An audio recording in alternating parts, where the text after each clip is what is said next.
much, StarCon. Yeah, I noticed that, I mean, it's supposed to be a Q&A, but I think yesterday a lot of people were here, so I thought maybe we'd do a short Q&A, and then I'll play some songs for you. And maybe we could open the bar and get everybody a shot of something. But I'm sure, as you all know, I am Ari Lehman, Ik ben de eerste Jason from Friday the 13th. So how many people here have seen Friday the 13th in the past year? By show of hands. Oh, not that many. Okay, one. Thank you, Danny. But anyway, we've got a new one coming out next year, which is Friday the 13th, 2009. And so now there's going to be 10 guys who have played Jason. And that's going to be, the next one is Derek Mears. But, Friday the 13th, as you know, I was very lucky as a kid to be cast in this famous horror movie, which was created by Sean Cunningham, who was a director that I had met because I did a comedy with him. And he just called me one day and happened to ask me if I would like to be in the film and if I could swim. And since I could swim, I actually got the part. So I'm very happy that I learned to swim as a young boy. But does anybody have any questions for the first Jason Voorhees? Anybody? All right. Hey, how you guys doing over there? Excellent. So without further ado, maybe I'll play you some songs. Would that be a good idea? Play some music? There's a question. That's a question. Oh, a couple of questions. What scene did you like most during shooting?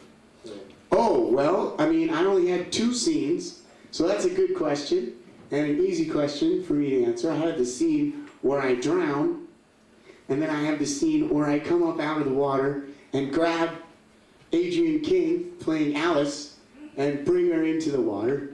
So I think it's probably pretty easy to imagine which one was my favorite scene. The drowning scene was fun, but it was much more enjoyable to jump out of the water and grab Alice. I mean, you know, here I was about 14 years old, and they said my job was to swim and grab a girl out of a boat. So I said, fine, I'll do that.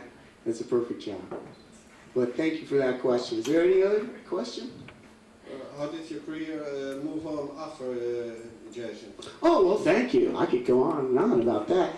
But what ended up happening was that I personally, you know, enjoyed being an actor, and I certainly enjoyed being in Friday the 13th, but I went on to become a musician, and what I did was to study jazz piano, actually. And I got an award to basically study as a jazz piano player. So I went to New York City, where all the great jazz piano players, well, were at the time, because most of them have died now.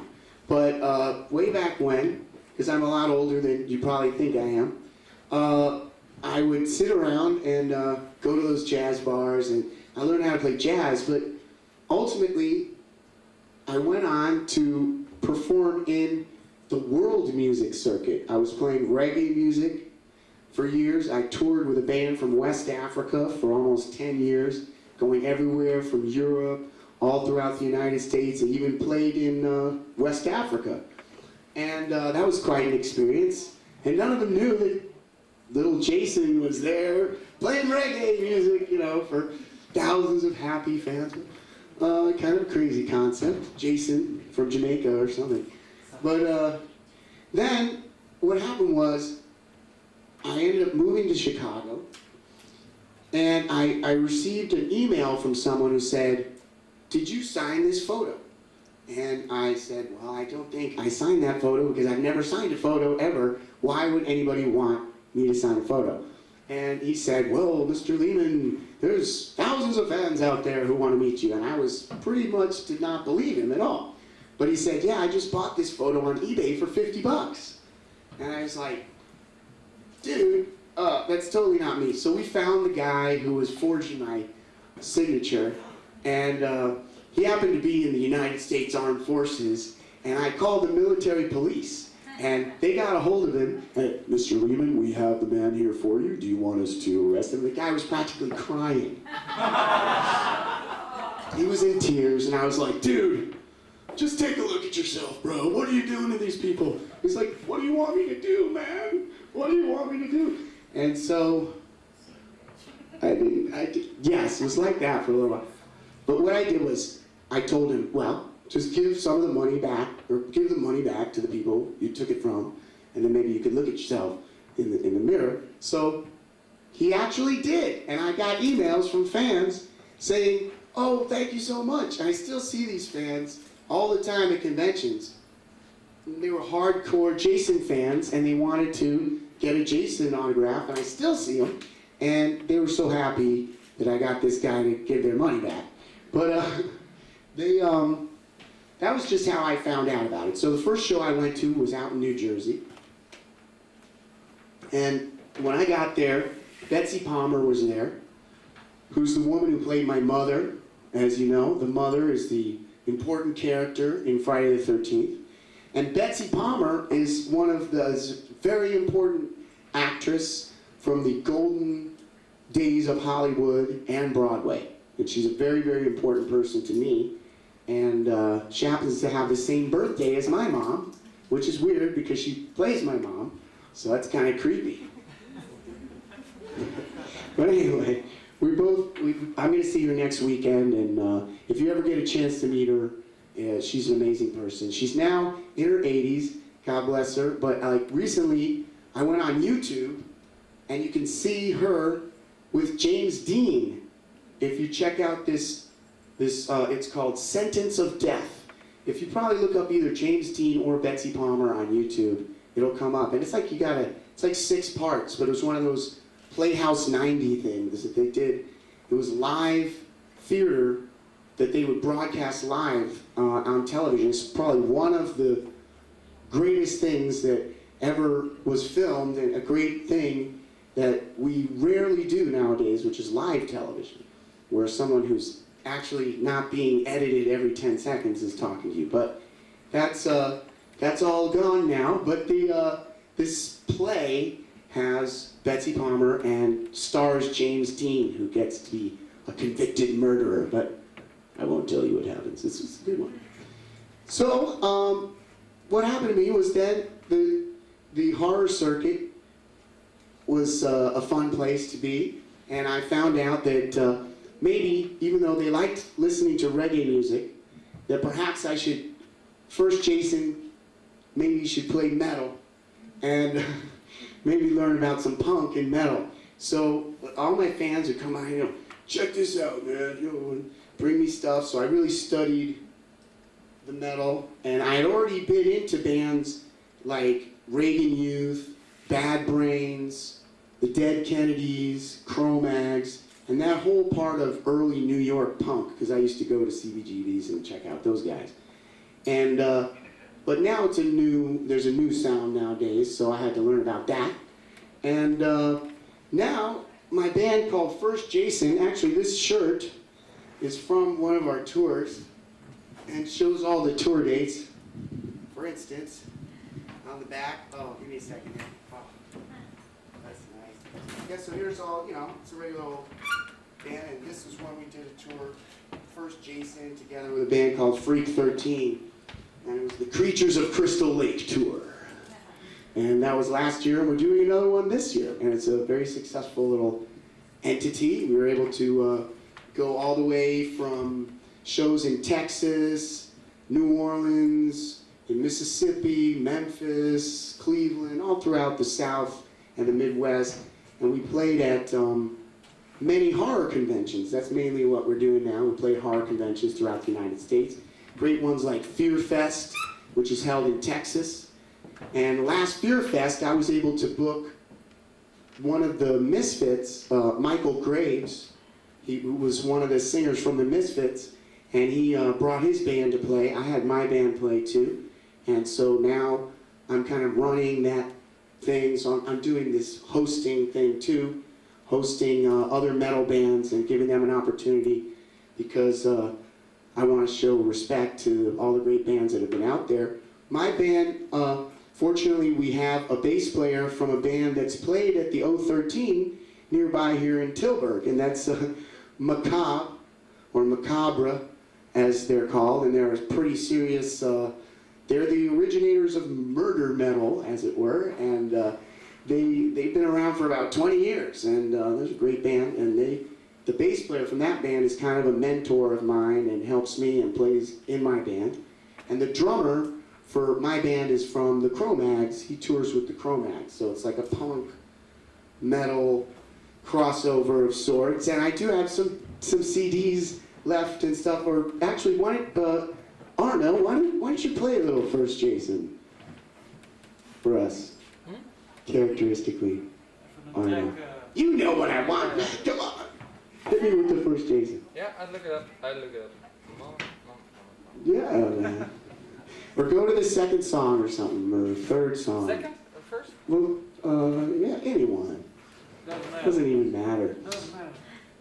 But, no, this is great, Arno. It's always, thank you.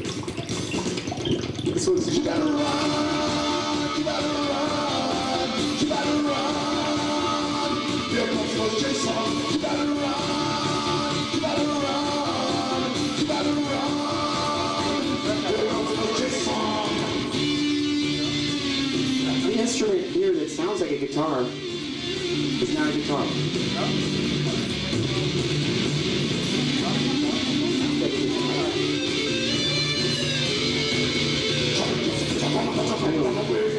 Yeah, that's me playing the key sword, which is an instrument that I created because I just got so jealous of guitarists being able to play so loud, and and here I am with a keyboard. It just looks dorky. So I took this little keyboard and I duct taped it to a big Chinese wooden sword, and I put a guitar strap on it so I could play it like a keytar. I put it through this little amp, so it gets all distorted and ends up sounding like that. So there it is. Thank you. Slowly bring the music up. Up! Now down.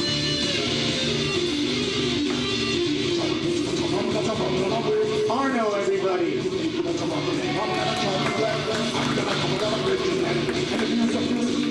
Perfect. Yeah, and the words here, I'm trying to scare child abusers. I had to get upset about something. So here he says, child beater, better run away. First Jason gonna make you pay, you better run. Anyone that a child molest, run away and never rest. And if you abuse, body beat that child, first Jason gonna go buck wild. He will make you know how it feels to be small, how you're just a coward after all. You better run, you better run. Here comes first Jason. So, thank you. So yeah, that's the message of you better run. And go to the first song.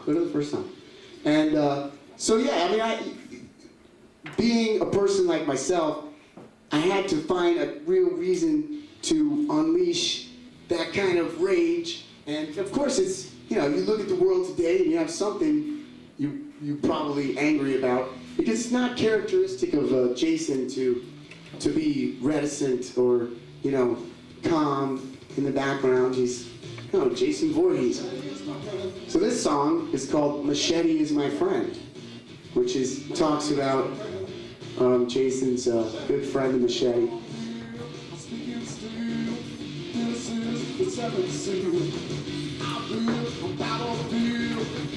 Good, that's good.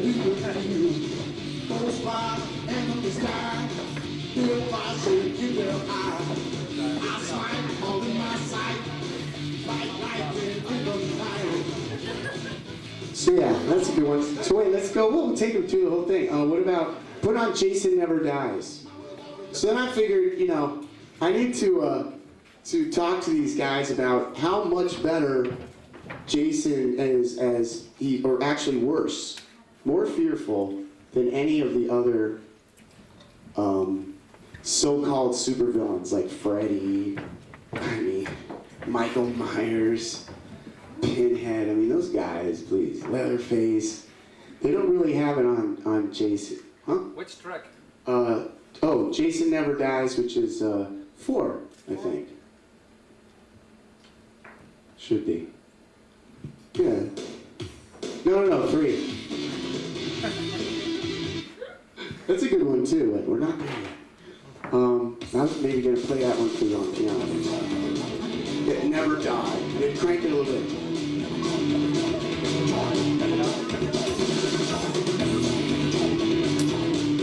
So yeah, I pretty much, I tell Freddy Krueger here what I think of. Freddy Krueger, you don't scare me.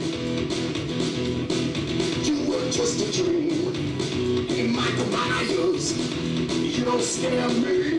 Michael Myers, no. Even on Halloween, Hannibal Lecter, you don't scare me. I'll eat you alive. Hannibal Lecter, you guys know what that is, right? I'ma scare me. Jason Never Dies. And then listen to this part here.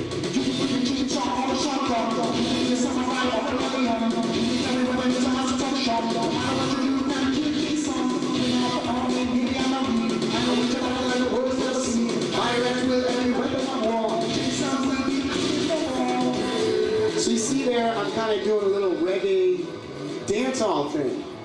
Did you catch that? Okay, and that just shows, okay, because what? I've been playing reggae all that time, so I watch those guys, and so I bring it all together. So anyway, Jason Never Dies is the name of that one. And cool, thank you, Arno, once again.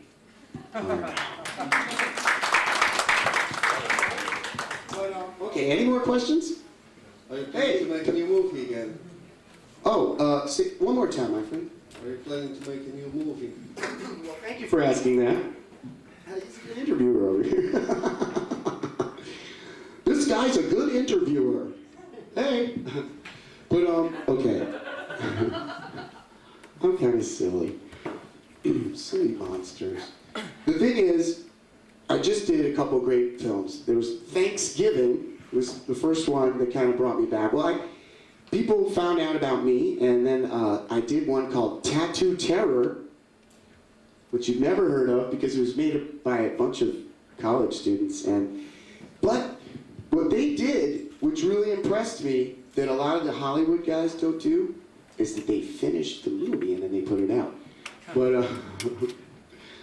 it was a really cool movie in that the weapon was a tattoo, needle. The weapon, because if you got a tattoo, it was a great concept. Within 24 hours, you become a zombie.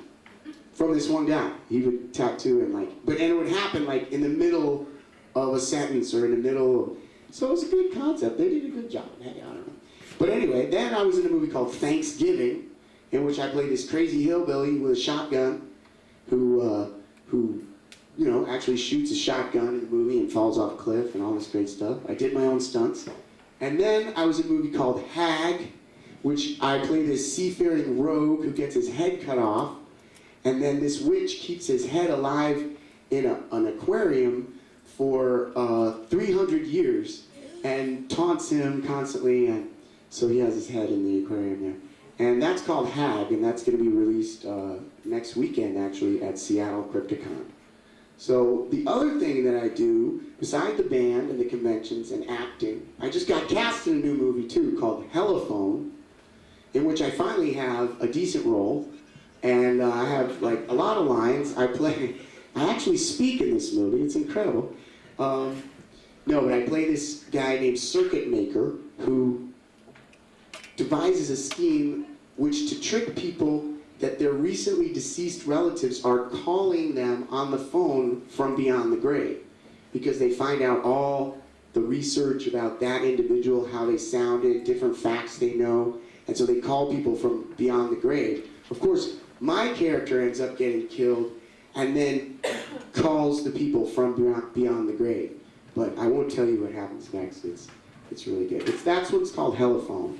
So there's a lot of great independent projects out there. Fortunately, I also do soundtracks, and I recently got an award for doing the soundtrack for Vampiro the movie, a documentary about Mila Nurmi, who was the first scream queen.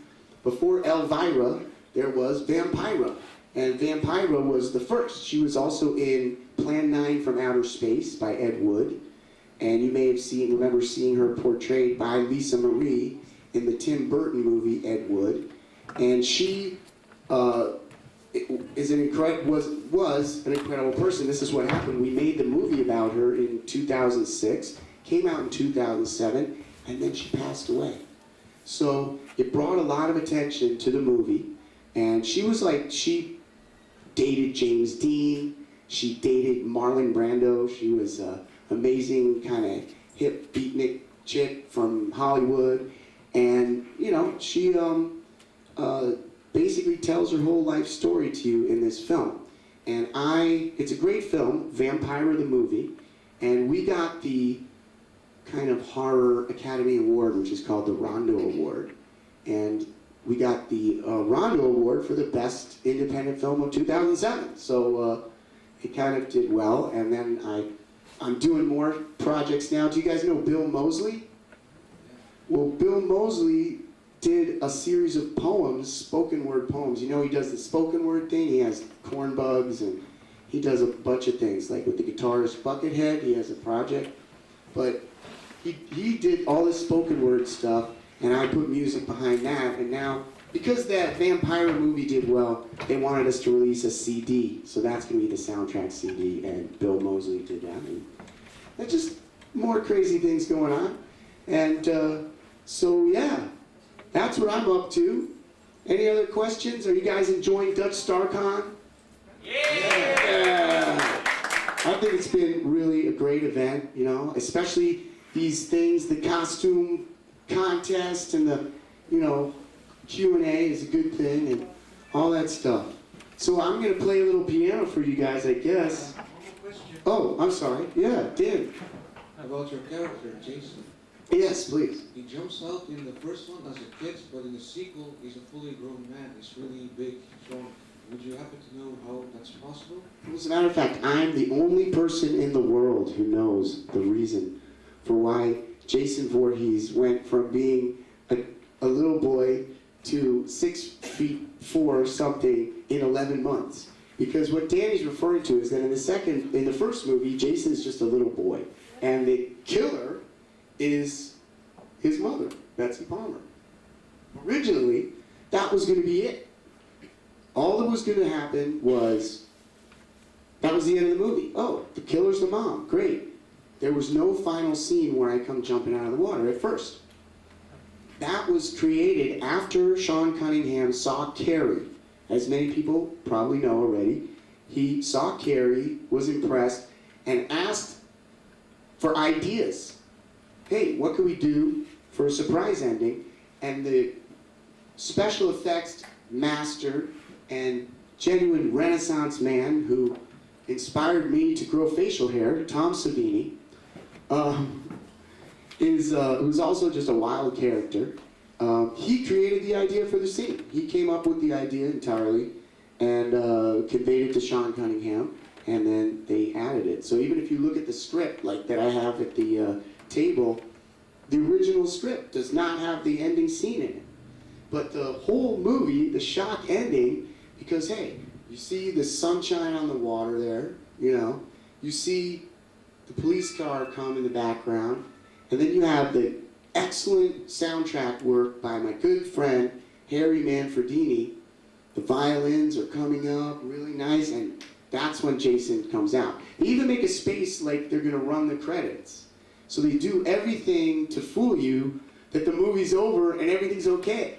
And then that scene came. So people like Tom Savini would go to the movie theater and just get there for the last 10 minutes and watch it from behind to see the reaction of people. And they would see grown men in three-piece suits jumping out of their seats. And, you know, it was definitely responsible for a lot of lost popcorn. And, you know, people were shocked by that ending. But the question you asked is how, after that moment, did it say 11 months later, and now Jason is gigantic? Well, in my opinion, it's because of the curse of Crystal Lake. Because Crystal Lake itself holds a special curse. Because if you see, and I'll just give you an easy way to understand it, is that you've heard of the Blair Witch legend. Have you guys heard of that? Yeah. Because there's the Blair Witch movie, the project, but the legend is an old legend from the 1700s in America. In that part of America, Blairstown, New Jersey. Now who knows why Blairstown, New Jersey is important to Friday the 13th?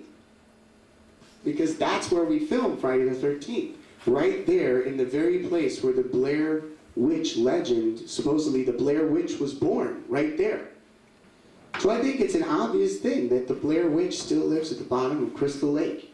And somehow there's a curse there. And that's how, in my opinion, you could see how something happened which isn't just natural, that some other underworldly event, like she's living at the bottom. Maybe she pulled little Jason down herself to precipitate the entire thing. You never know. So I hope that answers your question there. Ah, there you go. Thank you, man. All right. So maybe I'll play some music. Any other questions about Jason, the character, the hockey mask? Good. Was the water cold is usually the question I get the most in America. Was the water cold? But yeah, thank you everybody for Dutch Starkheim. Should I, what do we got time for? A couple of songs? Yeah, Why not? why not? Go for it. Do you want to hear Ari singing? Yeah. Yeah, I guess so. All right, let's go for it. Okay. Bring this up here.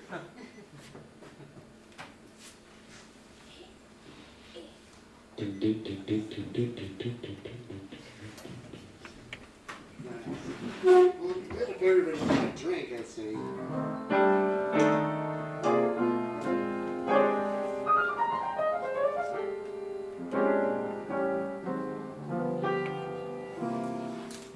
So can they open the bar? Come on.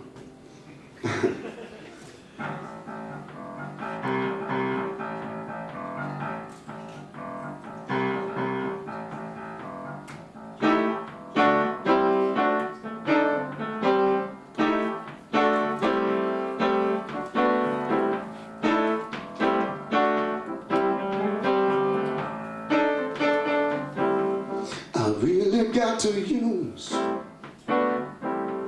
my imagination to think of a reason.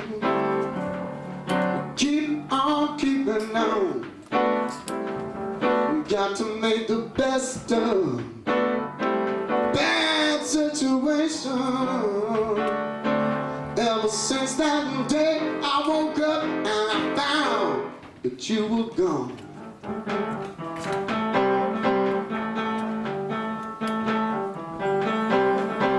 Darkness all around me, blocking out the sun. Well, my friends call me, but I just don't feel like talking to anyone. Loneliness has found me, and it just won't let me go. The day goes by, I sit myself down, I say so. Get too strong, gotta keep on keeping on, yes I have.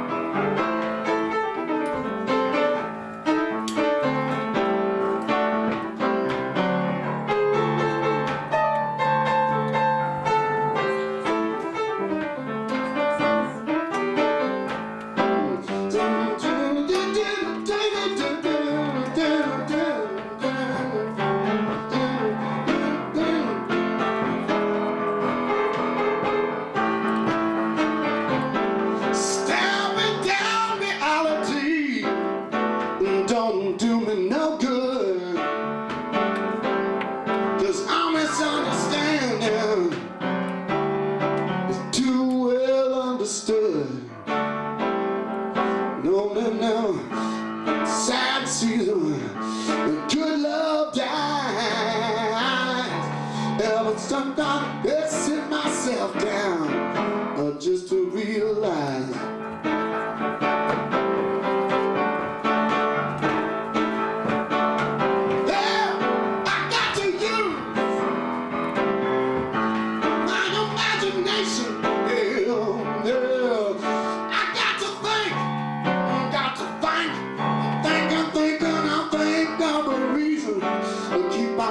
I make the best of bad situation. Ever since that day I woke up and I found Mama. Since that day I woke up and I found Mama. Since that day I woke up and I found that you were gone. You were gone. You were gone. Oh, Mama, you were gone.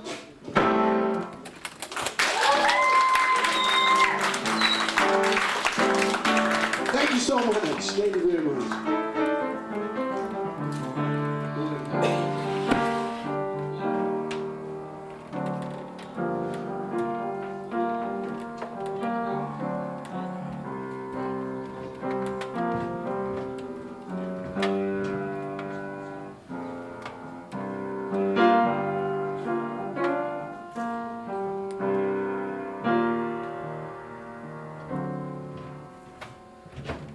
Mother, tell your children not to walk my way, and tell your children not to hear my words, what they mean, what they say. Mother, I said, Mother, tell your children not to hear my words, tell your children not to hear what they mean.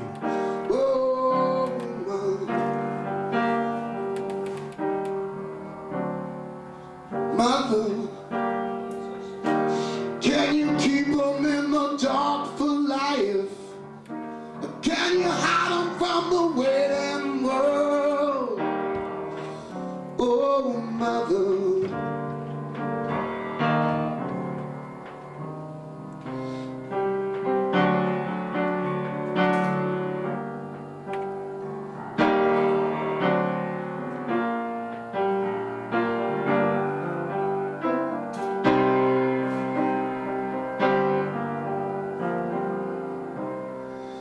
Never gonna see your light. You wanna find hell with me? Can guide you to the night until you're bleeding. Oh, Mother.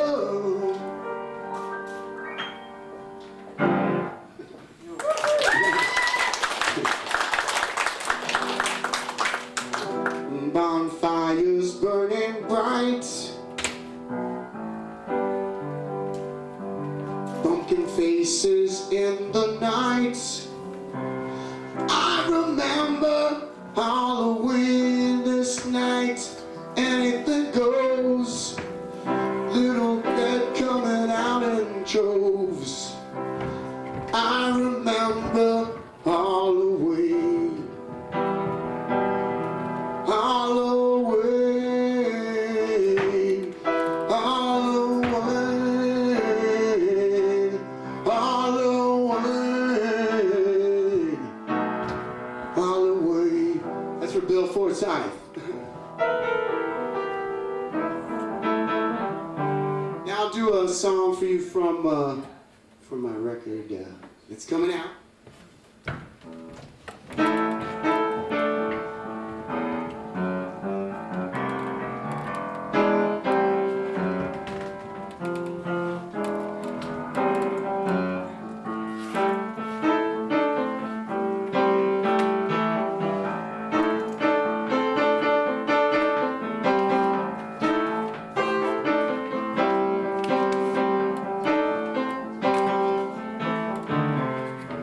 Did you leave me to drown on that cold, cold morning?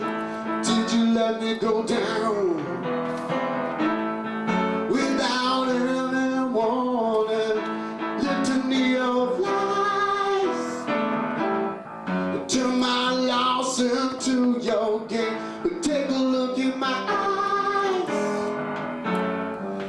I get power from the pain. I can't breathe under the water, and I can't charm the devil's daughter. I don't need it any longer.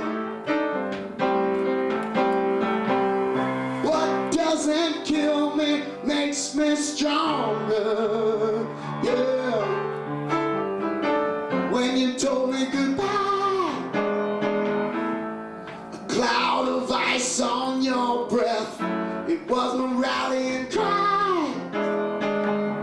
Now my sentence of death, far away from the storm. I am on another plane, way down here where it's warm. And I get power from the pain. I can't breathe under the water,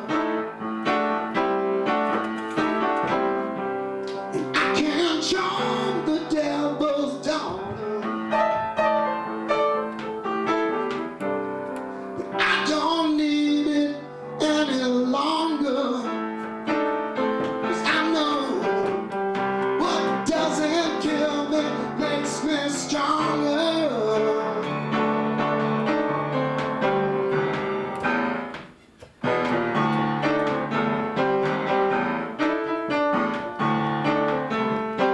Power from the pain, power from the pain, power from the pain. I get power from the pain, power from the pain, power from the pain, power from the pain. I get power from the pain. Yeah. And I can't breathe under the water. I can't charm the devil's daughter. I don't need it any longer. What doesn't kill me makes me stronger.